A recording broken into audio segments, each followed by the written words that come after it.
The views and opinions expressed on any program are those of the producers and/or the persons appearing on the program and do not necessarily reflect the views and opinions of FRCMedia, Bristol Community College, or the City of Fall River. This week on FRCmedia News, the city is seeking help to pay for the recovery from last Thursday's devastating thunderstorms. And the state's housing secretary pays a visit to the Fall River Housing Authority. All this and more coming up.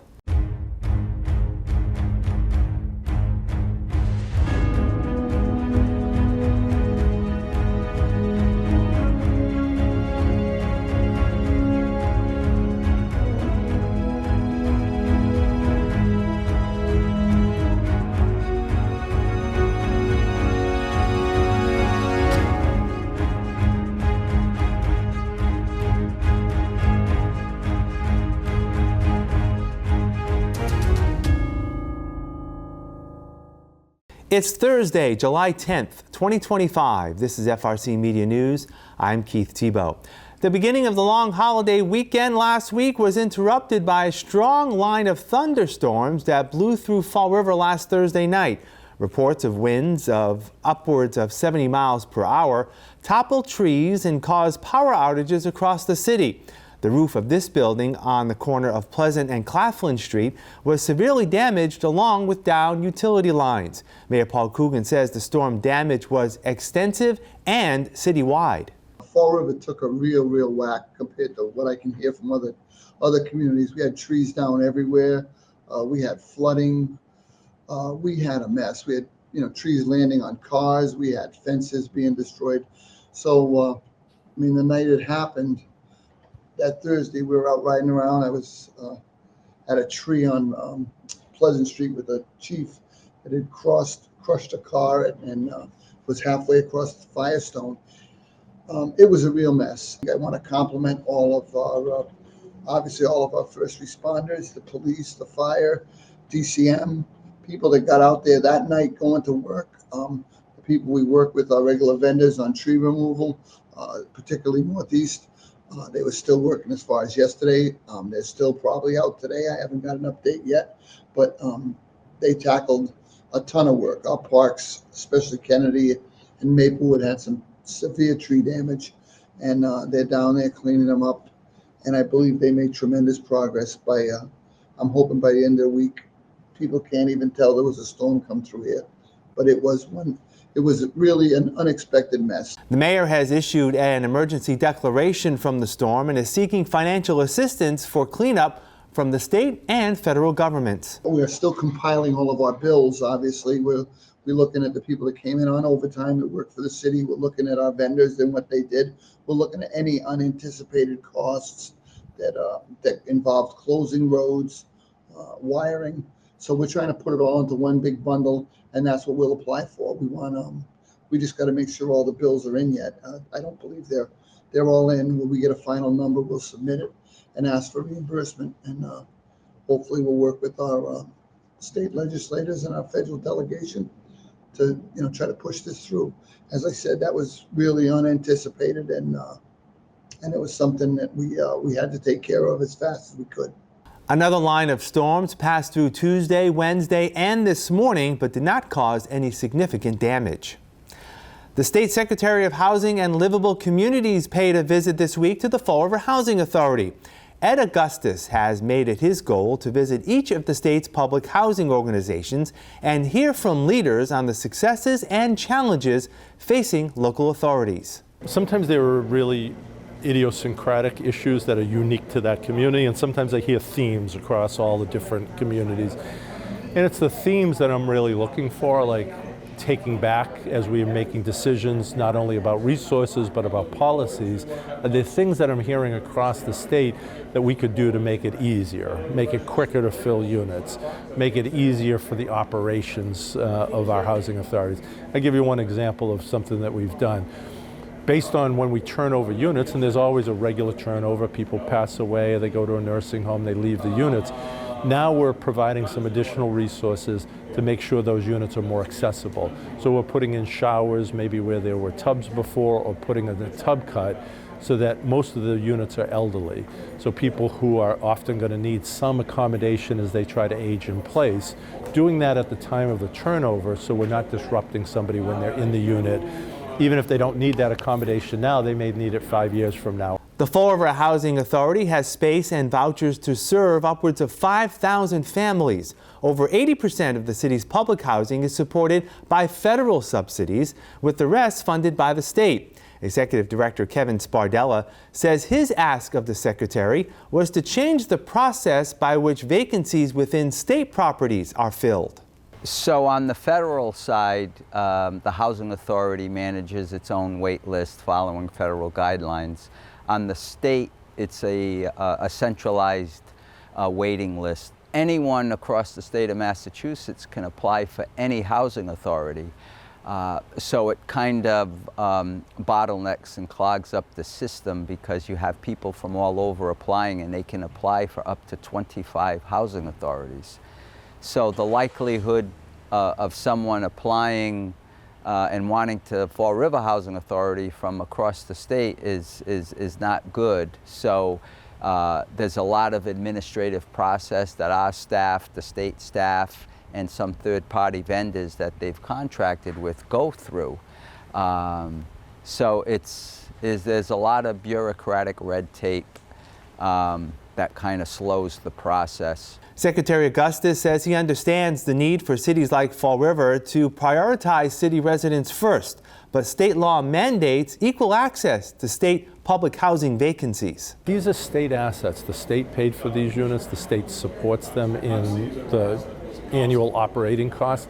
So the state sees it as an asset available to all the people of the state, not just the people of one local community. This may be a host of these units, and 2/3 of the people in these units are Fall River people. But if there's somebody in the neighboring town who's a veteran or about to become homeless, and the next available unit is in Fall River, they would get a priority to get that unit. And that's a way for the state to use its investment to take care of all of the people in Massachusetts who may be in need of this type of housing. The Secretary toured the Maple Gardens housing project, which soon will be undergoing restoration, thanks to a state rehabilitation funding program. There's 196 units here. So we will be raising one building to make way for a new community center, learning center, some office space, and a laundry facility, all under one roof. We'll be rehabbing 40 units, and we'll also be rehabbing and upgrading all of the infrastructure, the gas lines, the electric lines, the sewage lines. That's all part of the project. Secretary Augustus says that while the state is working to increase funding for public housing units it operates, the future of federally subsidized housing could be in jeopardy due to the budget bill approved by Congress last week. Here in Fall River in particular, most of the public housing is federally owned, and so falls under federal rules, but also falls under the federal budget. And unfortunately, President Trump's budget calls for a 40% reduction in federal public housing. If that actually happens, if after the end of the federal budget process that happens, that could be a devastating blow for the operational budgets of that federal housing here in Fall River and beyond. When it comes to creating more affordable housing, the Secretary says the passage of the Affordable Homes Act last year is adding $5 billion toward housing construction over the next 5 years. For those seeking public housing support in Fall River, Mr. Spardella says it could take years for some residents to be placed in homes or be allowed to claim a Section 8 home choice voucher. That wait can be stressful, but is unavoidable based on the need for affordable housing in Fall River. We're always compassionate and sympathetic to their needs and their concerns. However, we're always honest with them, and we try to enlighten them how the program works, how it runs, and unfortunately, they're not alone with so many people in need of affordable housing. So we just try to enlighten them, not that it helps much. It doesn't speed the process, obviously, but we try to inform them of how it works and why there's such a long wait. City residents have 1 week to pick up nomination papers to run for mayor, city council, or school committee in this year's municipal election. Here's a list of candidates who have done so thus far. Since nomination papers were available in early April, 5 candidates have shown interest to run for mayor. Incumbent Paul Coogan seeks a 4th term in office. Potential challengers include Carlos Caesar, Michael Vandal, Alphonse Hathaway, and Gabriel Boomer Amaral. Only Mr. Caesar has qualified for the ballot thus far. At least 3 candidates need to qualify to trigger a preliminary election. 14 candidates have secured papers to run for city council.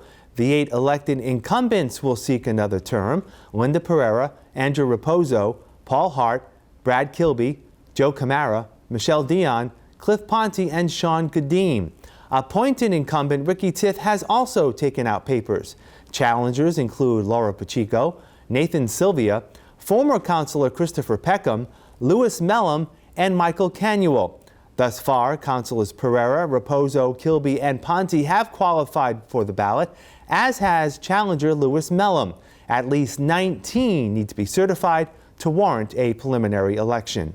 13 candidates have shown interest in serving on the school committee. Incumbents Kevin Aguiar, Tom Corey, and appointed incumbent Colin Dias have taken out papers, as have challengers Randy Dudek, Gloria Sadler, Krista Cormier, Mark Mollicone, John Sylvia, Anna Riley, Deborah Rogers, Emmanuel Moniz, Chanel Stewart, and Shiv Thakur.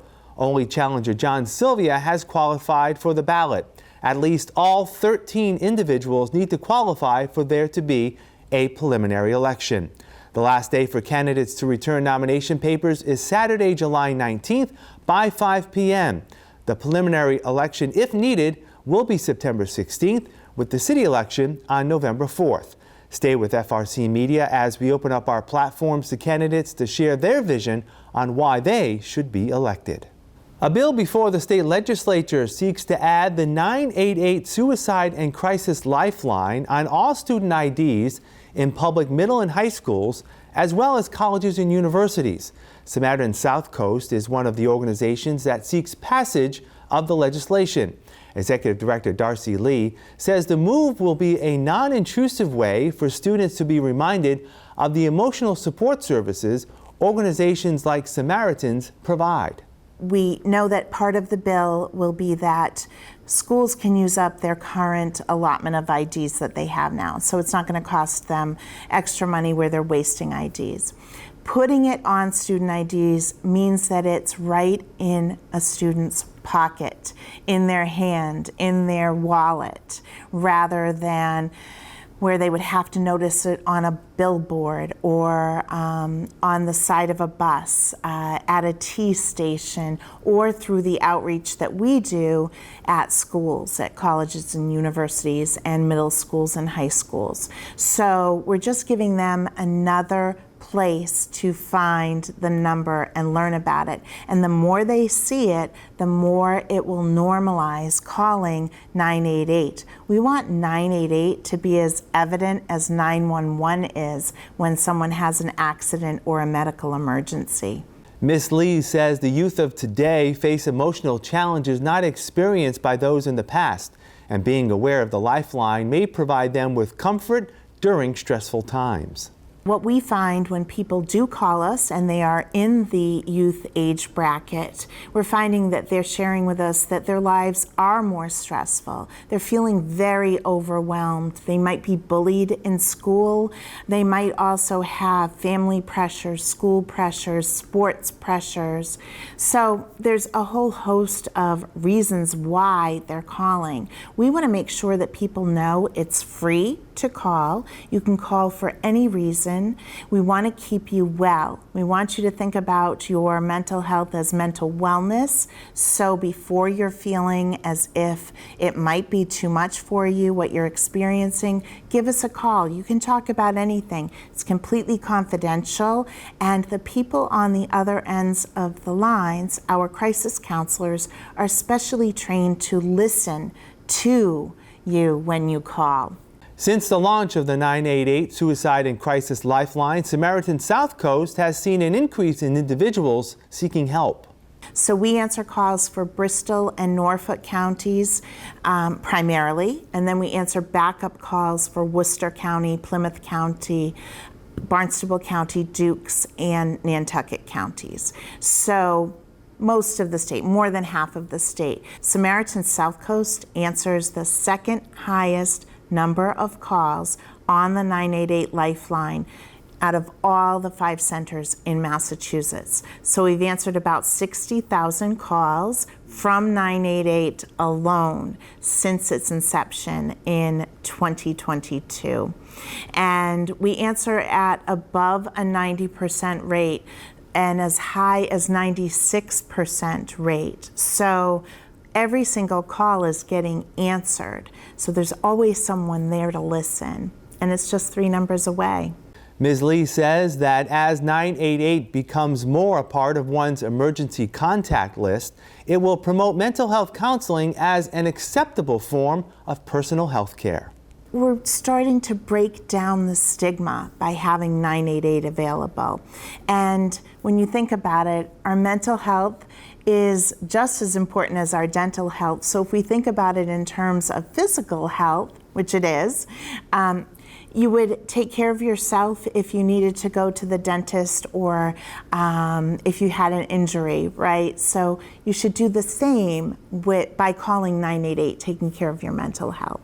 Ms. Lee expects the bill to receive a favorable recommendation and passage by the legislature. We'll have more FRC Media News right after this. Here are some job descriptions on the latest hot jobs list from the Mass Hire Fall River Career Center. Senior Retail Sales Associate. AutoZone, located at 355 Rhode Island Avenue, seeks a full-time senior retail sales associate responsible for assisting customers and ensuring assigned store tasks are completed. Job number 227-34328. Guidance Counselor. Atlantis Charter School, located at 991 Jefferson Street, is looking for a full-time guidance counselor to provide a comprehensive counseling program for all students. Job number 227-34243. Manager of Customer Support. Republic Services, located at 1080 Airport Road, is seeking a full-time manager of customer support, responsible for managing the activities of customer support specialists, handling day-to-day issues and operations. Job number 227-29458. High School Spanish Teacher. Argosy Charter School, located at 263 Hamlet Street, is looking for a full-time high school Spanish teacher. For more information, call 508-567-4725. Family Dollar, located at 440 Stafford Road, has an immediate need for the following full and part-time positions.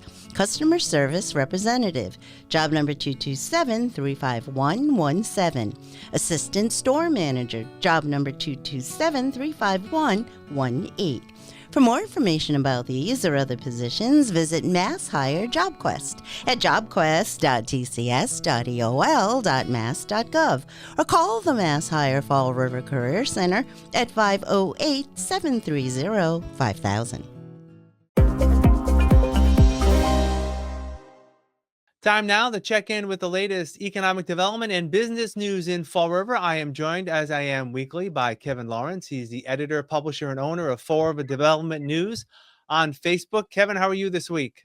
Very well. Good to be here again. All right. Thanks for joining me. You know, there's been a lot going on. We've talked about this over the past few months about the future of the Sylvia School. You may remember there was a fire there back in March. Half of the building has been demolished. Well, this week, a city council committee took up that issue, and it looks like there's a well-known developer who's looking to take over that spot and build some housing. Exactly. This is all regarding the Fall River City Council Committee on Real Estate. They had their meeting earlier this week, and they put out a request for proposals for the property at 128 Hartwell Street, which is the home of the Sylvia School, half of it being demolished. They got one bid. One person interested in it, and that is a well-known businessman. His name is Anthony Cadero, who owns Cadero Properties. He is proposing to transform the site into a 42-unit market rate housing building. There will be some affordable housing in there as well. We're not sure of the exact ratio, but he's proposing to put up a 42-unit apartment building with some commercial spaces on the ground level to encourage business growth. He sees a vision of creating a vibrant community space, stressing the importance of incorporating both affordable housing units and market rate apartments to finance this high quality piece of construction that will be placed there. Right now, it's an eyesore with half of the Sylvia School still standing. He's proposing to demolish it within 30 to 60 days if the city council approves his proposal. The city council committee on real estate is putting together a committee to go over his proposal. Then it'll go to the full city council. If the council okays it, he'll be able to purchase that property. We're unsure of what he's actually going to pay for it. That wasn't disclosed in the meeting, but he's the only bidder. And he's got quite a track record, an impeccable track record of developing properties in downtown Fall River. And I know just literally right down the street, if you look at where the Sylvia School is, there's the Cosmopolitan Dispensary right next to it. And then the other side of that, I believe Mr. Cordero is looking to develop that as well, right on Hartwell. Correct. He owns it. It used to be the Thomas and Edison Light Station. They tore that down a few years ago. He owns the property now, and he's proposing to put up 2 buildings there with 102 units in total in those 2 buildings. So there's going to be a lot of market rate apartments, some affordable components as well in those spaces. But we're envisioning maybe 3 buildings, with the Sylvia School property being one of the new buildings and the other 2 buildings going on the Thomas Edison Light Station property right down the road at Hartwell Street.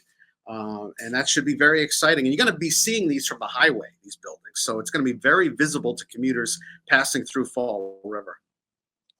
And we also talked about a couple weeks back that Mr. Cordero also owns that property between Bedford and Pleasant Streets. Yes. Again, I like to say it near the Salvation Army. He's going to be developing a mixed-use facility there as well. So a lot going on with Mr. Cordero. Yes. And, of course, Commonwealth Landing, we all know, on the waterfront as well. So a lot going on with Mr. Cordero. All right, shifting gears, a couple of restaurants making some news.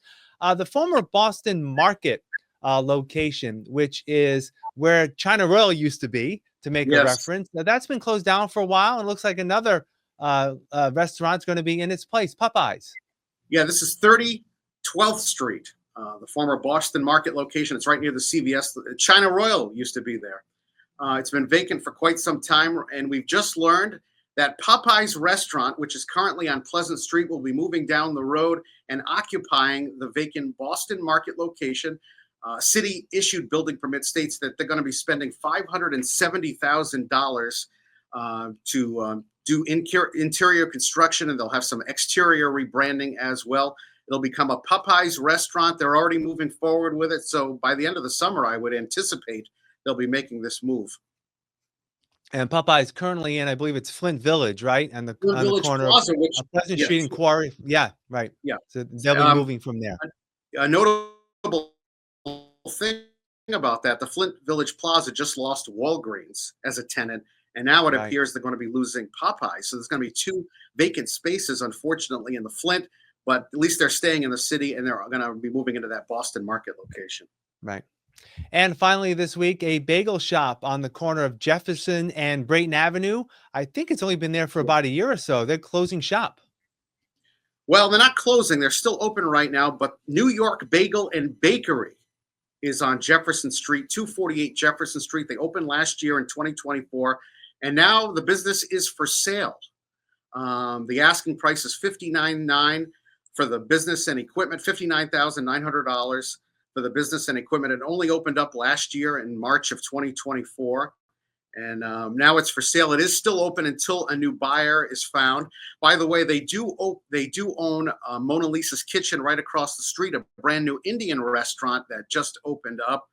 And they plan to focus solely on that. The operating 2 businesses was just too much for the couple that owned both of these businesses. And they're just going to concentrate on Mona Lisa's Kitchen now, which, by the way, is applying for a beer and wine license with the Fall River Licensing Board.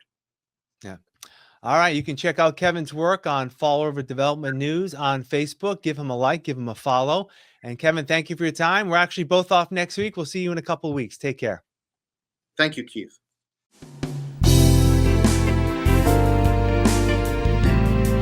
Hi, welcome to Hot Dogs and Cool Cats. Today we are showing you Casserole.